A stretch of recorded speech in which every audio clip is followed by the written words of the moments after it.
3월 15일 요한 1서 5장 말씀이고요. 제목은 하나님의 안전장치. 효화행복 교재를 봅니다. 요절 말씀은 5장 16절 말씀 우리 함께 보십니다. 누구든지 형제가 사망에 이르지 아니한 죄 범하는 것을 보거든 구하라. 그러면 사망에 이르지 아니하는 범죄자들을 위하여 저에게 생명을 주시리라. 사망에 이르는 죄가 있으니 이에 대하여 나는 구하라 하지 않노라. 아멘.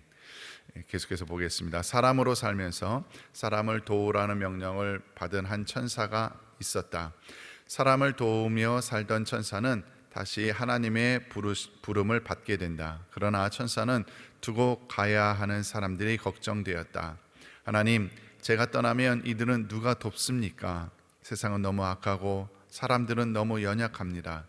그러자 하나님께서는 이렇게 대답하셨다. 걱정하지 마라.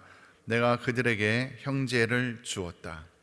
성도는 모두 동일하게 하나님께로부터 태어난 하나님의 자녀들이다. 모든 부모들이 험한 세상을 살아가는 자녀들에게 형제들끼리 서로 의지가 되라고 하는 것처럼 하나님도 우리가 그렇게 살기를 원하신다. 형제를 사랑하는 하나님의 계명은 우리에게 무거운 짐이 아니다. 불가능한 일도 아니다. 성도에게는 형제를 사랑할 수 있는 두 가지 능력이 있기 때문이다. 첫 번째 능력은 바로 믿음이다. 내가 도저히 용납하기 힘든 형제도 하나님이 사랑하시는 자라는 믿음이 있으면 우리가 사랑하지 못할 형제는 없다. 두 번째 능력은 기도이다. 우리에게는 기도의 힘이 있다. 기도하지 않고 형제를 미워하거나 포기하는 것은 잘못이다.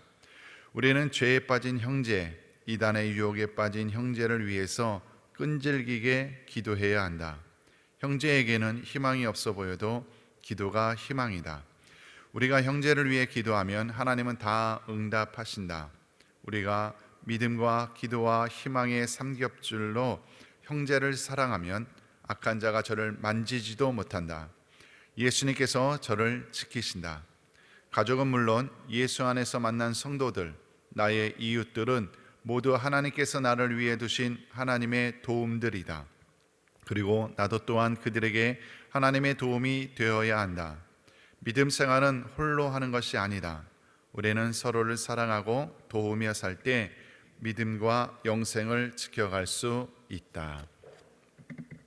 아멘.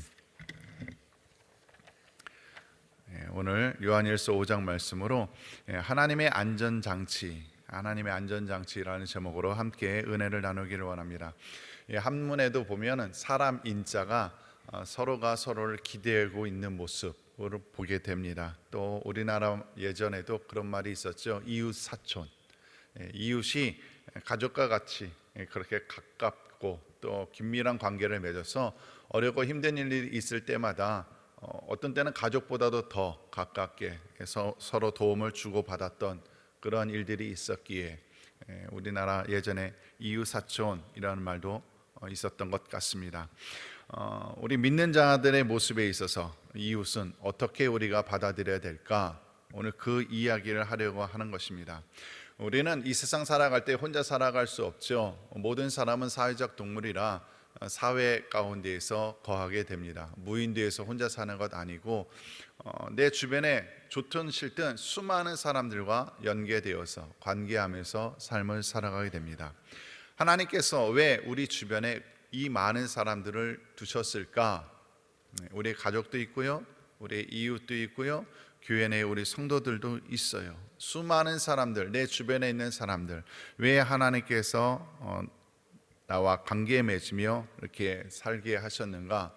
그 이유는 분명합니다. 그것은 뭐냐면 우리가 하나님을 믿으며 이 세상을 살아가야 되는데 사실 혼자서 신앙생활 늘 성령 충만하게 살아갈 수 있는 사람은 아무도 없어요. 모든 사람이, 저도 마찬가지, 목회자도 마찬가지, 혼자서 나 혼자 늘 성령 충만하게 살아간다? 그런 일은 없습니다.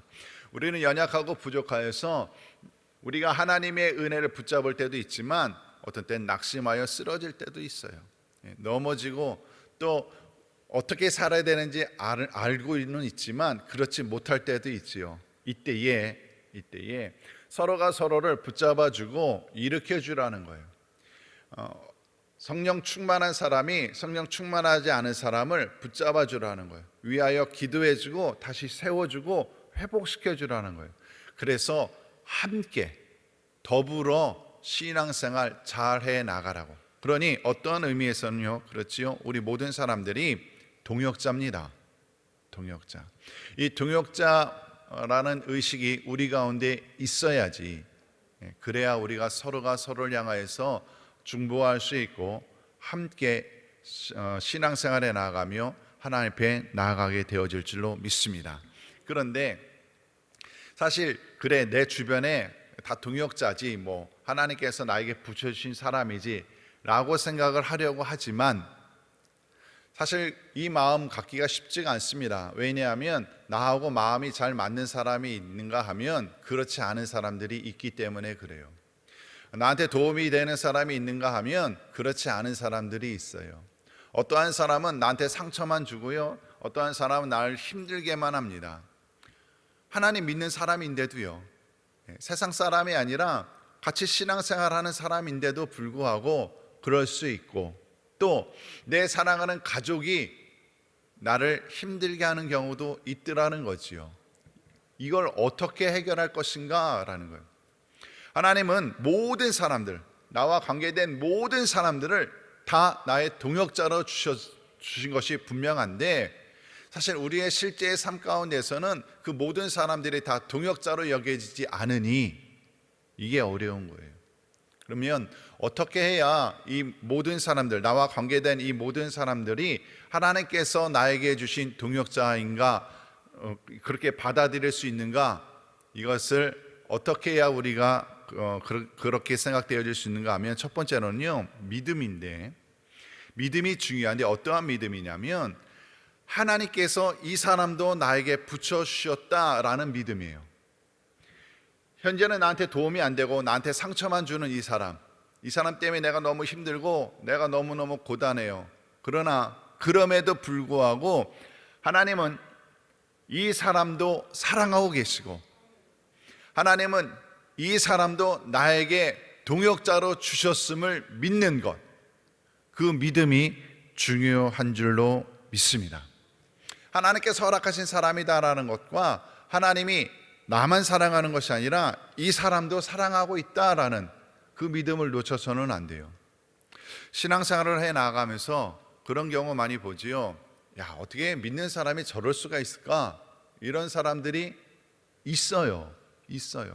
성격이 아주 괴팍한 사람도 있고요, 자기만 아는 사람도 있고요. 그래서 도저히 이해가 잘 안 돼요. 야, 어떻게 믿는다고 하면서, 그리고 직분자가 저러지? 이런 생각 들 때가 있더라고요.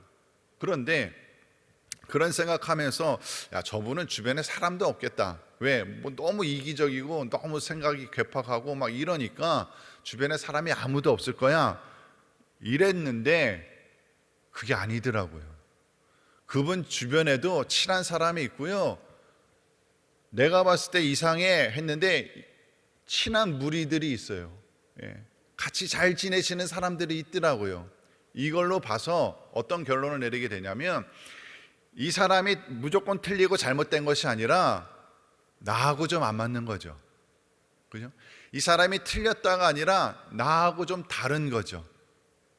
그런 것뿐이지, 내 입장에서 봤을 때 이 사람이 독특하고 이상한 거지, 그래서 나랑 안 맞는 것뿐이지, 이 사람도 역시 하나님께서 사랑하시는 사람이고 하나님께서 은혜 주시는 사람이라 주변에 사람들이 있더라고요. 그러니 우리가 사람들을 바라볼 때에 제거해야 될 부분은 뭐냐면 나의 의입니다. 나의 의. 내가 맞아. 내가 옳아. 아니요, 그렇지 않아요. 하나님이 맞고요, 하나님이 옳으신 거예요. 우리는 관점이 다를 뿐인 거지 내가 100% 맞는 것은 없습니다. 나 역시도 연약하고 부족한 인생이라는 건, 나도 죄인이라는 사실, 이걸 잊어서는 안 돼요. 성경에 보면 하나님이 요나 선지자에게 이야기를 하십니다. 야, 니느웨 성에 가서 복음을 증거해야 돼라고 말씀을 하셔요. 요나 생각에 니느웨는 아수르의 수도, 이방 나라인데, 그리고 하나님을 섬기지 않고 죄만 짓는 저 백성들인데 왜 하나님은 저들에게 은혜를 주시려 하나 이해가 되지 않았어요. 저들은 심판을 받는 게 맞지. 왜냐하면 하나님 안 믿고 죄를 범하는 민족인데 당연히 심판받는 게 맞는 거 아닌가요? 그래서 요나는 거기 가서, 니느웨에 가서 복음 증거하기가 싫었던 겁니다. 그게 맞지 않는다고 생각한 거죠. 그래서 도망가는 거예요. 다른 길로 가는 거지요. 요나 1장 2절에 보면 이렇게 기록합니다. 너는 일어나 저 큰 성읍 니느웨로 가서 그것을 쳐서 외치라. 그 악독이 내 앞에 상달하였음이니라 하시니라. 악독이 하나님 앞에 상달했대요. 그러니 멸망받아야 마땅한 거 아닙니까? 그래서 요나는 다른 길로 간 거예요. 다른 길로. 본인의 생각이 맞다고 생각하는 거죠. 그러나 하나님의 생각은 그게 아니었어요. 요나서 4장 10절서부터 11절을 보니까 이렇게 말씀하세요. 여호와께서 가라사대 내가 수고도 아니하였고 배양도 아니하였고 하룻밤에 났다가 하룻밤에 망한 이 박넝쿨을 내가 아꼈거든. 하물며 이 큰 성읍 니느웨에는 좌우를 분별치 못하는 자가 12만여 명이요 육축도 많이 있나니 내가 아끼는 것이 어찌 합당치 아니하냐 그래요. 하나님의 생각은 좀 다르셨어요. 그들이 죄악이 관영했다 할지라도 그들을 여전히 사랑하고 계셨고 그들이 회개해서 돌아오기를 기다리고 계셨다라는 거죠. 그래서 깨어있는 자 요나죠. 네가 깨어있고 네가 하나님 앞에 바로 서 있으니 이들에게 알려주어라. 너는 서 있고 얘네들은 누워 있으니 앉아 있으니 가서 일으켜 세워줘 라고 말씀을 하신 거예요. 우리의 삶도 다시 한번 돌이켜 보셔야 됩니다. 우리 주변에 그래요, 믿음 연약한 자도 있고요, 어떻게 해서 저렇게 믿음 생활하나 이렇게 생각되어지는 분들도 있지요. 나에게 도움이 안 되고 힘들게 하는 사람들도 분명히 있습니다. 그들을 향해서 우리는 어떠한 마음을 가지고 있었는가 생각해 볼 필요 분명히 있다라는 거예요. 단언컨대 하나님께서는 여전히 그 영혼들도 사랑하고 계시고 그 영혼들이 일어나 주님 앞에 돌아오기를 기다리고 계신다는 사실을 우리가 믿음으로 받아들일 수 있기를 주의 이름으로 축원을 드립니다. 사실 어떻게 생각해보면 그렇죠. 우리도 하나님을 모른 채 살아왔었고요, 믿음으로 살지 않았어요. 내 멋대로 살았고 세상 가운데 살았습니다. 죄악 속에 있었습니다. 그때에 누군가가 믿음이 있는 자가 우리에게 와서 손잡아 일으켜줬던 거지요. 함께 신앙생활하자고, 예수 믿자고, 예수 믿고 복 받자고 우리를 이끌어줬던 사람들이 있었죠. 그렇기에 우리가 오늘날 예수님 믿고 있는 것 아니겠냐라는 거예요. 만약에 그래 너는 죄진 사람들은 다 그냥 멸망받고 심판받아야 돼 라고 했다면 우리도 심판받고 끝났을 거예요. 우리도 기회가 없었을 거예요. 우리가 하나님의 마음을 오늘 알아갈 수 있기를 원합니다. 하나님은 모든 사람들을 다 사랑하셔요. 우리가 생각했을 때 저들은 죄인이고 저들은 멸망받아야 될 것 같지만, 아니 어떻게 보면 그건 나의 의예요. 나는 지금 기도하고 있고 나는 하나님 믿고 있고 나는 신앙생활을 잘하고 있어, 스스로 나는 의로워 라고 생각하기에 저들이 죄인이고 심판받아야 될 사람 같은 거지, 아니요, 그렇지 않습니다. 하나님의 관점에서 보면, 하나님 아버지 관점에서 보면 모든 자녀들이 다 구원받는 것, 모두 다 은혜 받고 회복되어 일어서는 것, 이것이 아버지의 마음이라는 생각 꼭 기억하며 살아갈 수 있기를 주의 이름으로 축원을 드립니다. 두 번째로는 우리가 그래서 내 주변에 있는 모든 사람들 함께 구원받고 함께 일어서야지 이 마음을 품으려면요, 기도하셔야 됩니다. 기도해야 돼요. 기도하지 않고서는 미운데 어떻게 내가 이 사람한테 가서 복음을 증거할 수 있겠어요? 내가 미운데 이 사람한테 가서 어떻게 내가 좋은 것을 이야기할 수 있으며 좋은 마음을 품을 수 있겠습니까? 내가 이 사람 때문에 너무 힘들고 이 사람 때문에 상처받고 있는데 이 사람이 어떻게 잘 되기를 원할 수 있겠냐라는 거예요. 우리의 마음은요 사실 안 바뀝니다. 잘 안 바뀝니다. 오죽하면 사람이 변하면 죽는다는 얘기를 합니까? 그죠? 그래서 우리가 이렇게 살아가면서 이 사람을 바꿔보려고 얼마나 애를 썼어요. 남편을 바꿔보려고 얼마나 애를 써봤습니까? 아내를 바꿔보려고 얼마나 애를 써봤습니까? 바뀝니까? 저는 재주가 없어서요 못 바꾸겠더라고요. 저도 제 아내하고 25년을 살았어요. 25년을 살았는데 안 바뀌더라고요. 안 바뀌어요. 그러다 어느 날 깨달았어요. 나도 안 바뀌고 있구나. 나도 안 바뀌고 있구나. 똑같아요. 제 아내가 안 바뀌듯이 저도 안 바뀌더라고요. 안 바뀝니다. 사람이 사람을 바꾼다? 안 되는 것 같더라고요. 누가 바꾸셔야 돼요? 하나님이 바꾸셔야 돼요. 하나님은 우리의 마음을 바꾸실 줄로 믿습니다. 그래서 우리가 기도하는 거예요. 하나님이 우리의 삶 가운데 개입하여 주시기를 원합니다. 보통 이런 얘기하면은 그러지요. 하나님, 내 남편이 바뀔 줄로 믿습니다. 내 남편이 선하게 바뀌어 주시옵소서. 아니요, 어떤 면에서는 그래요. 하나님, 내가 바뀌기를 원합니다. 그게 맞죠. 하나님, 내가 바뀌기를 원합니다. 내가 바뀌면 하나님이요 이 사람도 바꾸실 거예요. 하나님이 다 바꾸실 거예요.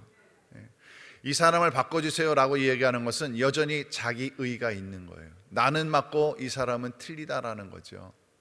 나는 잘했고 이 사람은 잘못하고 있다라는 거죠. 아니요, 그렇지 않아요. 하나님, 내가 바뀌기를 원합니다. 이랬더니 어떤 분들이 그러더라고요. 아유, 목사님, 그럼 전 기도 안 할래요. 기도하면 맨날 하나님 뭐라고 그러세요? 네가 용서하거라 이러신다라는 거죠. 기도하는 사람이 손해보는 것 같은 거예요. 왜 나만 용서해야 돼요? 하나님, 이 사람 때문에 내가 힘든 거고 이 사람이 잘못한 건데 왜 내가 맨날 용서해야 돼요? 이 사람이 회개하고 돌아와야 되는 거 아니에요? 저 기도 못 하겠어요. 속상해서 기도 못 하겠어요. 그런 생각 들지요. 정말 들어요. 그래서 아니, 왜 하나님은 자꾸 나보고 용서하라고 그러실까? 하나님 왜 자꾸 나보고 품으라고 그러실까? 기도하면 좀 기쁘고 이래야 되는데 마음이 더 무거워지잖아요. 그래서 하나님, 정말 나보고만 용서하라고 하지 마세요. 하나님, 공의로운 하나님 아니십니까? 정확하게 판단해 보세요. 이 사람이 잘못했지 내가 잘못했습니까? 근데 하나님께서 깨닫게 하시는 게 있더라고요. 그건 뭐냐면, 야, 네가 더 큰 그릇이야. 네가 더 큰 그릇이야. 네가 크니 네가 품을 수 있어. 이거예요. 이게 큰 그릇이요, 품을 때만 큰 그릇이냐? 아니요, 그렇지 않아요. 은혜를 담을 때도 큰 그릇입니다. 하나님이 부어주시는 축복을 담을 때도 큰 그릇이에요. 내가 요만한 그릇이면요, 하나님, 저는요 작은 그릇이라서요 안 품을 거예요. 이렇게 가면요, 내 그릇, 요만한 그릇에는요 하나님께서 부어주시는 축복도 요만큼 담을 수 있어요. 그런데 야, 네가 큰 그릇이야, 이만한 큰 그릇이야, 그래서 네가 다 담을 수 있어. 담을 때는 내가 손해보는 것 같잖아요. 그런데 내가 하나님의 축복을 받는다 생각해 보세요. 요만큼 받으실래요? 이만큼 받으실래요? 그죠? 하나님이 우리에게 예를 들어서 물질의 축복을 주시는데 10만 원 줄까? 1억 줄까? 그죠? 큰 그릇 되시기를 주의 이름으로 축원을 드립니다. 손해보는 게 아니에요. 절대로 손해보지 않습니다. 하나님은 모든 사람을 다 사랑하셔서 똑같이 손해보는 사람 없이, 억울한 사람 없이 모두 다 하나님께서 회복시켜 주시고 은혜 주시고 복 주실 줄로 믿습니다. 요 한 가지만 말씀드리고 말씀을 마칠게요. 제가 예전에 어느 서울에서 부목사 할 때에 거기는 한 4,000명 정도 되는 교회였는데, 그러니까 성전이 우리만큼은 아니지만 그 작은 성전은 아니었어요. 금요철에 예배를 드리는데 뒤에서 시끄러운 소리가 나는 거예요. 앞에서 설교를 하고 있는데 시끄러운 소리가 나서 이게 무슨 소리야 하고 이렇게 쳐다보니까 어느 여자분이 어느 남자분을 이렇게 막 끌고 나가려고 그러더라고요. 그래서 제가 막 나갔어요. 그래서 어찌 된 일이냐고. 근데 이 여자분이 권사님이시더라고요. 권사님이신데 이 남자분은 우리 교인이 아니었어요. 우리 교인이 아닌데 시동생이래요. 시동생. 그런데 왜 끌고 나가려고 그러냐면 이 남자분이요, 술을 마시고 왔어요. 술을 마시고 왔어요. 그러니 이 권사님이요, 창피하다라는 거예요. 왜 술 먹었으면 집에 가서 그냥 자지, 왜 교회에 와서 술 냄새 풍기고 창피하게 이러냐라는 거예요. 근데 이 남자분은요, 뭐라고 그러냐면 자기가 술을 이렇게 마셨는데 예전에는 신앙생활 했었나 봐요. 교회에 가서 기도하고 싶은 마음이 들더래요. 그리고 자기가 너무 세상을 막 산 것 같아서 너무너무 마음이 괴롭고 힘들더래요. 그래서 하나님께 나와서 기도하고 싶었대요. 그래서 나온 거래요. 근데 이 권사님이 교회에 와서 시끄럽게 하지 말고 나오라고. 근데 제가 봤을 때는요, 이 권사님이 더 시끄럽게 하셨거든요. 나의 의가 있으면요, 상대방을 용납하기 어렵습니다. 나의 의가 있으면 상대방을 향하여서 비판하고 정죄하고 판단하게 됩니다. 내 의로 상대방을 대하면 안 되고요, 하나님의 의를 품으셔야 돼요. 하나님의 마음을 품으셔야 돼요. 하나님이 이 사람에 대해서 어떠한 마음을 가지고 계실까를 생각하셔야 됩니다. 하나님이 이 영혼을 얼마만큼 사랑하시는가를 생각하셔야 됩니다. 그래야 우리가 자녀답게 살아갈 수 있습니다. 오늘 하루를 살아가면서 또 여러 많은 사람들을 만나게 될 거예요. 그 만나는 모든 사람들을 향하여서 하나님의 마음을 품고 대할 수 있기를 바라고, 또 우리 가족 식구들을 그 하나님의 마음으로 대할 때에 우리의 삶 가운데 주 안에서 분명히 회복의 역사가 나타날 것이며 하나님의 능력 가운데 거하는 복된 하루가 되어질 줄로 믿습니다. 기도하시겠습니다. 중보기도 요청이 있었는데요, 9월 2교구의 박진희 권사님이 오늘 오전 서울 성모병원, 서초동에 있는 서울 성모병원에서 뇌 쪽에 꽈리처럼 부푼 혈관을 막는 시술을 합니다. 하나님의 능력으로 시술이 잘 되고 후유증 없이 빠르게 회복될 수 있도록 목사님과 성도님들의 간절한 기도를 부탁드립니다. 제가 더불어서 같이 기도하겠습니다. 할렐루야. 사랑과 은혜가 풍성하신 아버지 하나님, 감사합니다. 오늘 말씀을 통하여 깨닫게 하시니 감사합니다. 아버지 하나님, 우리 주변의 모든 사람들 나의 동역자로 주신 줄로 믿습니다. 하나님, 한 사람도 빼놓지 않게 하시고 주여 나의 의로 판단하지 않게 하여 주시고 모든 사람들과 합력하여서 선을 이루어 나가기를 원합니다. 함께 주를 섬겨 나가게 하시고 더불어 함께 주님의 영광을 위하여 애를 쓰고 수고할 수 있도록 은혜 더하여 주시옵소서. 나의 잘못된 생각 또 편협된 생각 버리게 하여 주시고 하나님의 마음을 품고 모든 사람들을 대할 수 있도록 은혜를 더하여 주시사 우리의 삶 가운데에 주님의 평강이 넘치게 허락하여 주시옵소서. 또 오늘 9월 2교구의 박진희 권사님이 서울 성모병원에서 시술을 하십니다. 뇌 쪽에 꽈리처럼 부푼 혈관을 막는 시술을 하신다고 하는데 주의 성령님께서 함께하여 주시고 성령님께서 직접 시술하여 주시옵소서. 깨끗하게 고침받을 줄로 믿습니다.